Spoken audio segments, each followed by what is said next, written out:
Page 3. How to Win Friends and Influence People. Preface to Revised Edition. How to Win Friends and Influence People was first published in 1937 in an edition of only 5,000 copies. Neither Dale Carnegie nor the publishers, Simon and Schuster, anticipated more than this modest sale. To their amazement, the book became an overnight sensation, and edition after edition rolled off the presses to keep up with the increasing public demand. Now to Win Friends and Influence People took its place in publishing history as one of the all-time international bestsellers. It touched a nerve and filled a human need that was more than a faddish phenomenon of post-Depression days, as evidenced by its continued and uninterrupted sales into the 80s, almost half a century later. Dale Carnegie used to say that it was easier to make $1 million than to put a phrase into the English language. How to Win Friends and Influence People became such a phrase, quoted, paraphrased, parroted, used in innumerable contexts from political cartoon to novels. The book itself was translated into almost every known written language. Each generation has discovered it anew and has found it relevant. Which brings us to the logical question, why revise a book that has proven and continues to prove its vigorous and universal appeal? Why tamper with success? To answer that, we must realize that Dale Carnegie himself was a tireless reviser of his own work during his lifetime.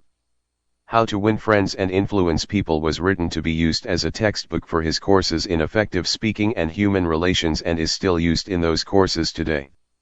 Until his death in 1955, he constantly improved and revised the course itself to make it applicable to the evolving needs of an ever-growing public. Page 4. No one was more sensitive to the changing currents of present-day life than Dale Carnegie. He constantly improved and refined his methods of teaching. He updated his book on effective speaking several times. Had he lived longer, he himself would have revised How to Win Friends and Influence People to better reflect the changes that have taken place in the world since the 30s. Many of the names of prominent people in the book, well known at the time of first publication, are no longer recognized by many of today's readers. Certain examples and phrases seem as quaint and dated in our social climate as those in a Victorian novel. The important message and overall impact of the book is weakened to that extent. Our purpose, therefore, in this revision is to clarify and strengthen the book for a modern reader without tampering with the content. We have not changed How to Win Friends and Influence People except to make a few excisions and add a few more contemporary examples.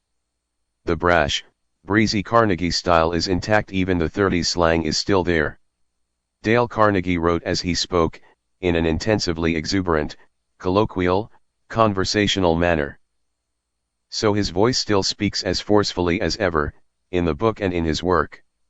Thousands of people all over the world are being trained in Carnegie courses in increasing numbers each year. And other thousands are reading and studying How to Win Friends and Influence People and being inspired to use its principles to better their lives. To all of them, we offer this revision in the spirit of the honing and polishing of a finely made tool. Dorothy Carnegie. Mrs. Dale Carnegie.